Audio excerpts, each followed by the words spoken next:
त्याचबरोबर कुर्डवाडी नगर परिषदेने सदर प्रकल्पाच्या स्वहिस्सापोटी आवश्यक निधी उभारण्याबाबतचा ठराव केलेला आहे। अध्यक्ष महोदय, आपण नगरोत्थान महाअभियानांतर्गत कुर्डवाडी नगर परिषदेत उजनी जलाशयावरून येणाऱ्या पाणी पुरवठ्याच्या योजनेस रुपये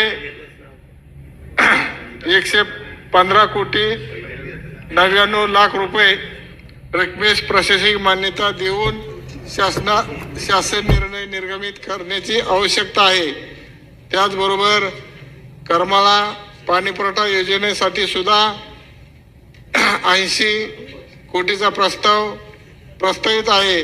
त्याच्यासाठी शासनाने त्वरित मंजुरी द्यावी, या दोन्ही शहराचा पाणी प्रश्न मिटवावा अशी या ठिकाणी आपल्याला मी विनंती करणार आहे।